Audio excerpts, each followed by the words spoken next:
Hello, welcome to the channel. Subscribe, leave a like, and don't forget to write a comment. Enjoy watching. I never imagined I'd be the kind of woman who would sit in her own kitchen, staring at the same chipped coffee mug every morning, wondering how the hell her life got hijacked. But here I was, 43 years old, single by choice, quiet by nature, and suddenly playing host to a tornado in yoga pants named Melissa. She was my younger sister by 4 years, always louder, always bolder, and apparently always in some kind of mess that someone else needed to clean up. She moved in after her third breakup in 2 years, this time with a guy who had the personality of drywall and the bank account of a squirrel. She came through my front door carrying 2 duffel bags, a ring light, and a box labeled emotional support wine glasses and said, "Just until I get back on my feet." That was 13 months ago. I should have known better. At first, I made space, literal and emotional. I cleaned out the guest room, offered to split groceries, let her vent about her ex. I even gave up my parking spot so she wouldn't have to walk all the way from the curb to the house in her platform sandals. But over time, the gratitude dried up like an old sponge left in the sun. Suddenly, I was the maid, the chauffeur, and the emotional landfill for every dramatic whim she tossed my way. Melissa treated my house like a vacation rental with no checkout time. She'd blast music from the living room while I was on Zoom meetings, leave her wet towels on the banister, and invite over friends who didn't bother to learn my name. One of them once asked if I was the aunt. I'm not sure which stung more, the implication or the fact that Melissa laughed. She used my car like it was an extension of her own body, never filling the tank, leaving old smoothie cups in the cup holder, always late bringing it back. But I said nothing, because that's what I do. I smooth things over. I absorb tension like a sponge.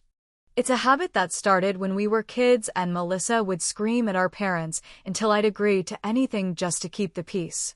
And then came the trip. I wasn't even trying to snoop. I was scrolling Instagram while waiting for my tea to steep, and there it was, a boomerang of a tropical drink, garnished with a pineapple wedge, clinking with 3 perfectly manicured hands. The caption said, "Girls trip with my day ones."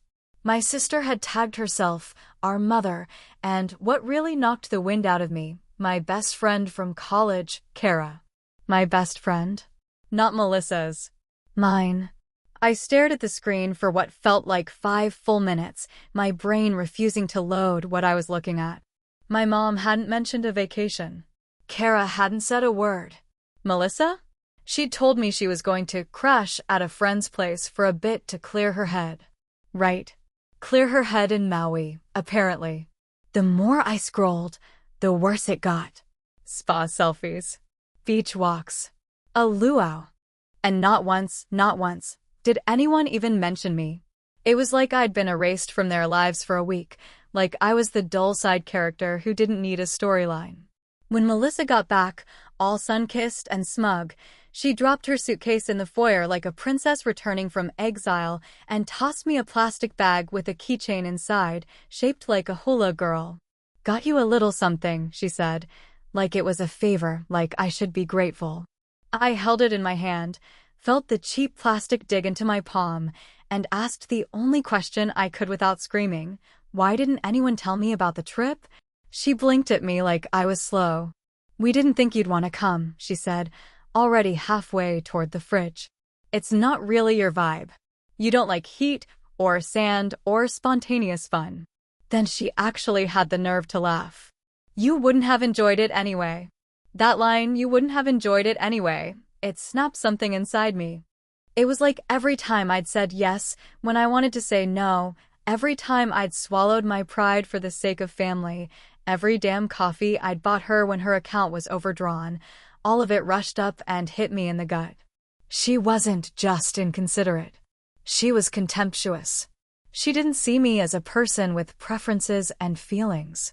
I was a backdrop, a safe place to crash, a built-in audience for her drama, someone whose existence was only valuable when it served hers.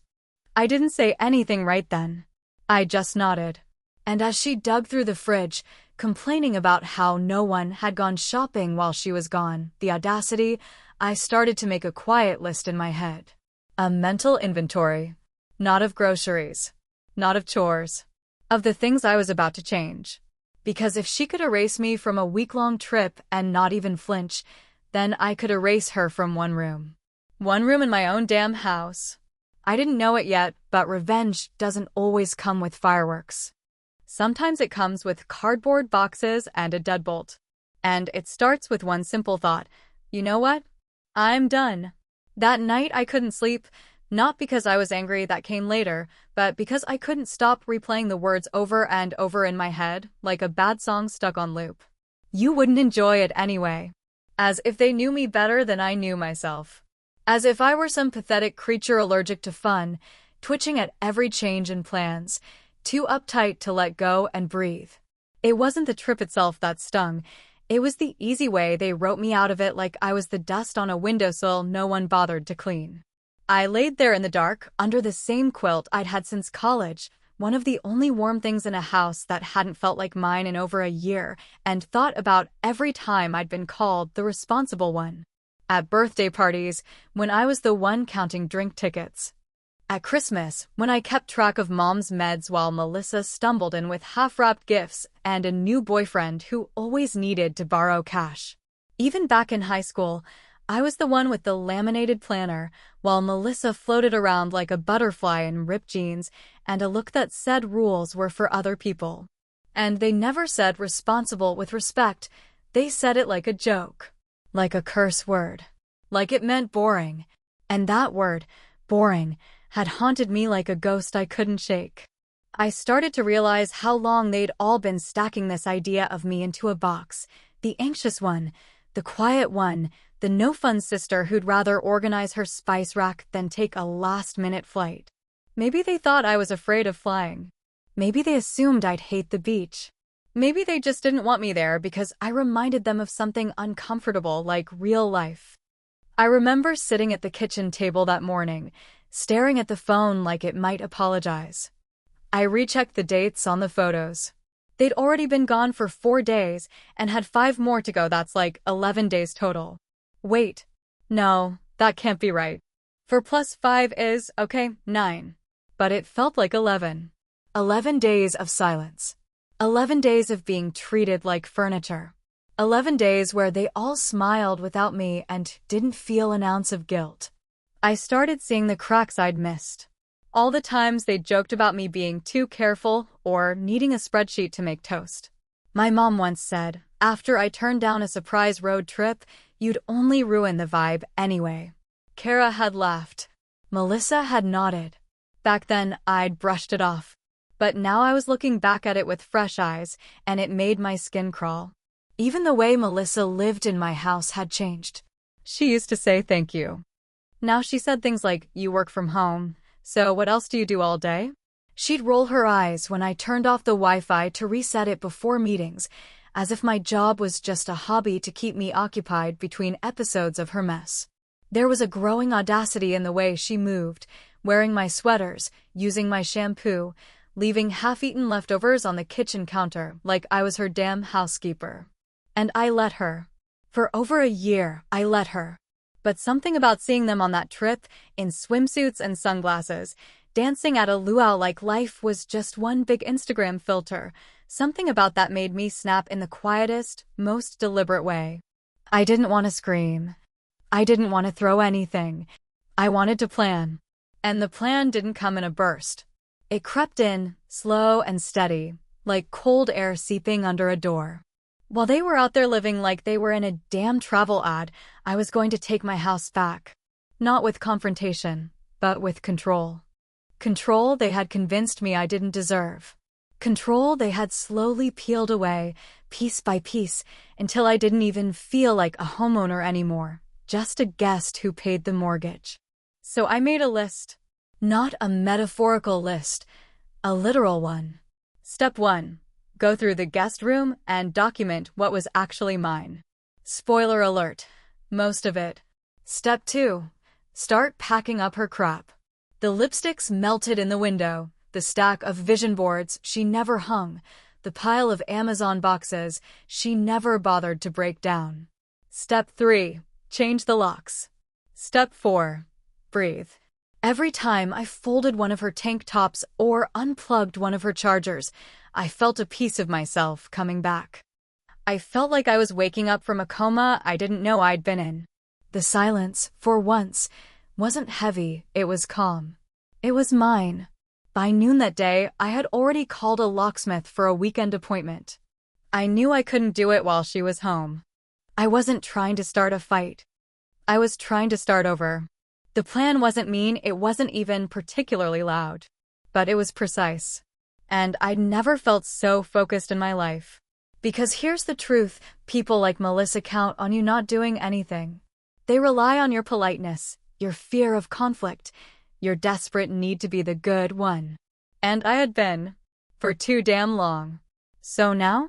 Now I was done being the boring sister, the anxious one, the built-in babysitter for everyone else's recklessness. I was done making room for people who left me out of every damn thing and expected me to smile about it. They could have Hawaii. I'd take my house. And this time, no one would get to take it back. It's a strange thing, the calm that settles in right before you do something that, to other people, might look cold or even cruel, but to you, in that moment, feels more like a form of rebirth. I didn't wake up that Saturday morning with a fire in my chest or fists clenched in some righteous fury. I woke up rested, clear-headed, like my body finally got the memo that my brain had signed off on this decision, and both of them were now in perfect agreement. I opened my eyes, looked at the ceiling fan above me, and said out loud, not to anyone in particular, "Let's get this done." The guest room door creaked when I opened it, like even the house was surprised to see me step back into the space I hadn't truly entered in months. Melissa had decorated it like a dorm room influencer on a budget, string lights hanging unevenly across one wall, a pile of half-washed laundry draped over a chair she insisted was vintage, and a vanity covered in makeup I'd never seen her actually use. For a year, that room had been off-limits to me in every way that mattered. My name might have been on the mortgage, but the atmosphere had Melissa's fingerprints all over it, like she'd claimed it on some emotional squatter's rights policy. I started with the closet because I figured if I hesitated there, I'd never get past the door. Most of the clothes were impulse purchases, tags still attached unworn. A rainbow of barely their dresses, knockoff designer bags, and a literal crate labeled event shoes that she never had an event for. I opened a black trash bag and started loading in what I knew she'd never miss, what she'd probably forgotten she even owned. Half of it would go to Goodwill. A third would end up in the bin. The rest I boxed, labeled, and taped shut with methodical precision. Her journals I didn't read. Her trinkets I didn't touch. Her Polaroid photos I shoved into a manila envelope and sealed like I was packing away the last 10 years of our shared tolerance. And every single movement I made was slow, deliberate, almost soothing, not out of spite, but out of a strange respect for the space itself. Like I wasn't just reclaiming a room. I was disinfecting a part of myself I didn't know had gotten infected. I thought about what she once told me during a wine-fueled argument when I'd asked her not to bring strangers into my house on a Tuesday night. She'd thrown her hands up and said, "You don't know how to live, Jenna. You just exist." Like a filing cabinet with legs. I'd stood there, dumbstruck, biting my tongue so hard I tasted blood. But now, folding her overwashed graphic tees into neat stacks, I realized she had no idea what living actually looked like. Because this quiet, intentional taking back of space, this felt more alive than any beach party ever could. By noon, I had the last of her boxes neatly stacked in the garage. I hadn't told her, not yet. I wasn't sure I needed to. She'd find out soon enough. What mattered was the feeling in my chest, not rage, not revenge, but something cleaner. Like the first big inhale after a hard rain. I called the locksmith and installed the new hardware myself, watching the old key turn useless in my hand like a relic from a past life. Then I took it a step further. I bought a basic security camera online and set it up on the front porch, aimed directly at the walkway. Not because I thought Melissa was dangerous, but because I wanted proof of what happened next. And maybe, deep down, I wanted to see the look on her face. The unfiltered, unscripted moment where she realized the game had changed and the rules weren't hers anymore. By 5, the room was spotless. I vacuumed the carpet, wiped down the windows, even polished the mirror she used to leave smudged with foundation. I bought a small vase and filled it with dried lavender, then set it on the nightstand like a period at the end of a long, dragging sentence. The air in the room felt lighter, like it could finally breathe without asking permission. And because life loves irony, I poured myself a glass of red wine, sat on the edge of the freshly made bed, and opened Instagram. There she was, Liv from some beach bar, dancing like she'd never had a worry in her life. Our mom was next to her, sipping from a neon drink and throwing up peace signs like she was 25 again. Kara was filming, laughing too hard, and it hit me all at once. They weren't just okay without me. They were thrilled about it. But I didn't feel sad. I didn't feel excluded. I felt accurate. Like everything I'd suspected about how they saw me had finally been confirmed, and now I was free to stop pretending it bothered me that I wasn't part of the chaos anymore. Then came the ping.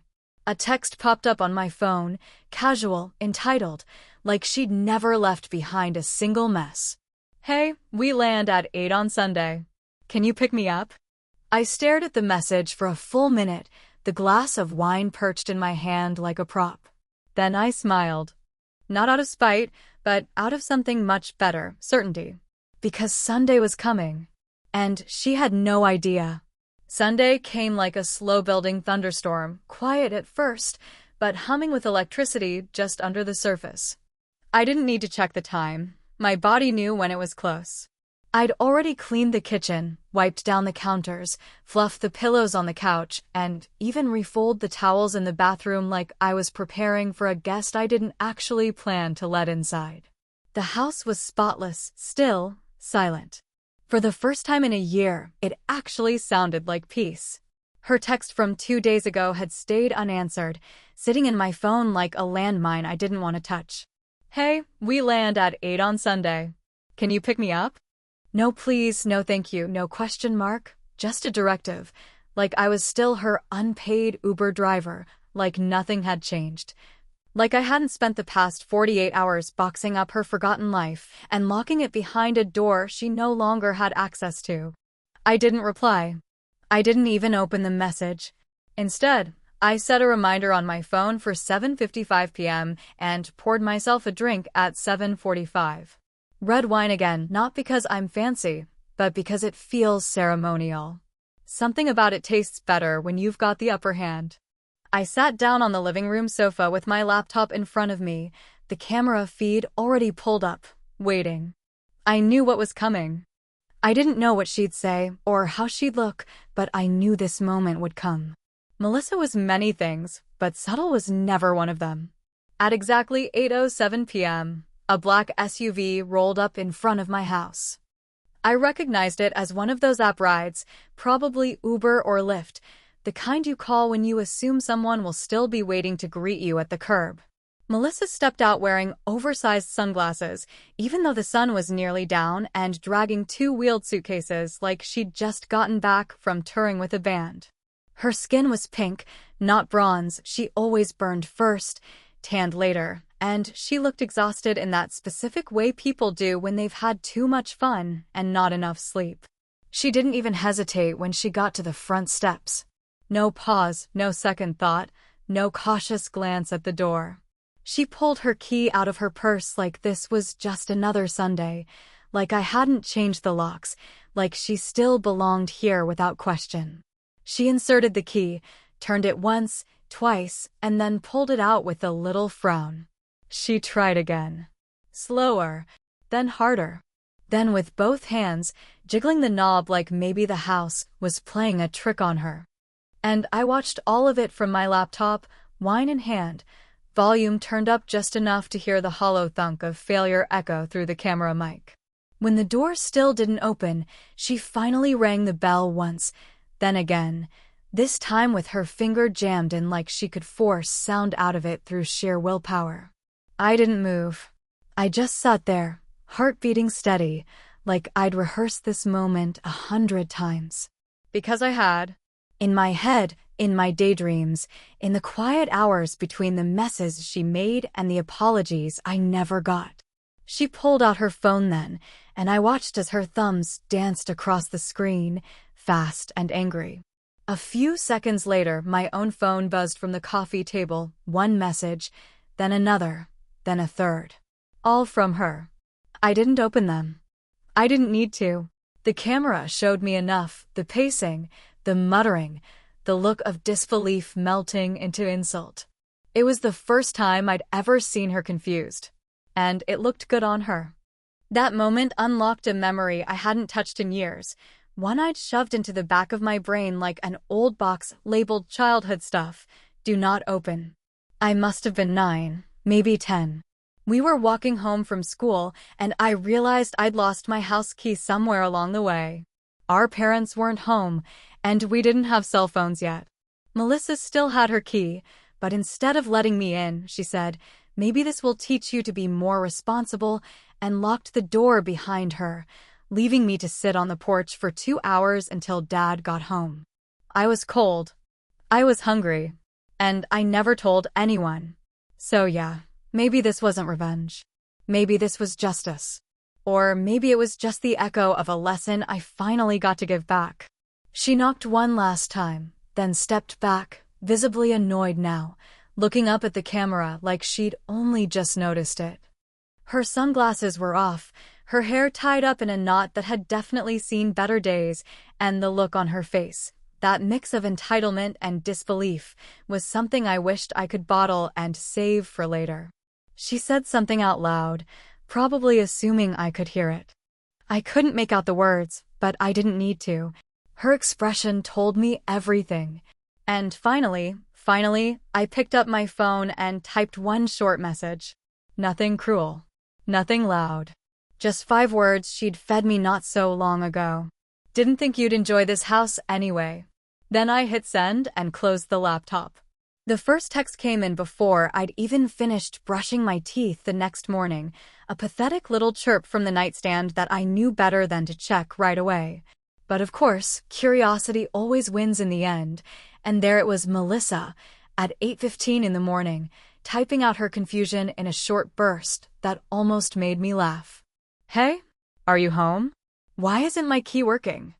That extra punctuation, the frantic tone, the complete lack of context or concern, it was all so perfectly her. No apology, no acknowledgement. Just the automatic assumption that she was entitled to be let back in. I didn't respond. But that didn't stop the flood. Text after text, message after message, like she was trying to punch her way through my silence. "This isn't funny, Jenna. Seriously? What the hell is going on? Did you change the locks? Where's my stuff? Are you home, or just being AB asterisk asterisk asterisk asterisk?" That one stung a little, but only for a second. Then came the shift, the inevitable turn from anger to sorrow, from accusatory to wounded. "I can't believe you do this to me. I had nowhere else. You always were cold. You always made me feel like I was just a burden." It was the whiplash of her communication style that really drove it home, like she couldn't decide if she wanted to fight me or make me feel guilty enough to reverse everything. Like she didn't even consider that this wasn't some impulsive tantrum on my part, but a decision I'd made slowly, carefully, and with more clarity than I'd felt in years. By noon, she'd sent me 18 messages. By 5 p.m., I'd stopped counting. Then the phone rang, the old-fashioned kind of ring, the kind that still makes your heart skip a beat when it's your mom's name lighting up the screen. I let it buzz 3 times before I answered, because I already knew what she was going to say. "Jenna," my mother said, using the tone she reserves for disappointment, the one that sounds like she's sighing between every syllable. "What's going on with your sister?" I leaned against the counter, closed my eyes, and let her talk. "She's standing outside the house like some abandoned puppy," she said, as if Melissa didn't have friends she could crash with, or a list of people she'd prioritized over me every time she needed something more fun than stability. You just locked her out? You really changed the locks? Jenna, she's your sister. That phrase, she's your sister, hit like a fist to the sternum, not because it was new, but because it was tired. I'd heard it my whole life, used as a shield for Melissa's behavior, a free pass that excused every insult, every invasion of privacy, every time she'd taken what wasn't offered and acted like it was her right. I almost said something then, something sharp and final, but instead I said, "Mom, I've done enough. I've done more than enough." And to her credit, she didn't argue. Not really. She just said, "Well, I hope you can live with this," and hung up the phone like she was washing her hands of both of us at once. That night, I sat at my laptop again, not watching the camera feed this time, but going through emails, trying to focus on work, trying to push the guilt down into a place where it couldn't take root. That's when I saw it, a message from an old friend I hadn't spoken to in almost a year. Kara. The same Kara who'd gone to Hawaii without saying a word. I almost deleted it without reading, assuming it was just another angle of disappointment. But something made me click. It was short, only 3 lines, but it froze me in place. Saw your sister's posts. I'm guessing you finally snapped. Honestly, I'm glad. You stood up for yourself. I should have said something sooner. That was it. No explanation. No apology. Just confirmation that maybe, just maybe, I wasn't the crazy one. That someone had seen the imbalance, had witnessed the way I was always the support beam while everyone else got to be the glittering rooftop. I didn't reply. I didn't have to. That message wasn't an invitation. It was a release. By the time the 10th text of the day came in from Melissa, "You're making a mistake, Jenna. You'll regret this someday." I was curled up on the couch with a blanket and a bowl of pasta I'd made from scratch for the first time in years. Not for anyone else. Just for me. I stared at the message for a long time, the screen glowing like some tiny oracle daring me to believe her. Would I regret it? Maybe. Maybe not today. Maybe not tomorrow, but someday, in a quiet moment when the house feels too big and the silence too thick, maybe I'll wonder if I went too far. If I should have picked her up. If I should have left the door unlocked one more time. But that moment wasn't now. Not tonight. I set the phone down, finished my meal, washed the dish by hand, and wiped the counter until it gleamed. Then I picked up the phone again, looked at the message one last time, "You'll regret this someday," and without ceremony, I deleted it. But I didn't block her. Not because I wanted to talk, but because I wanted her to know I could always see her coming,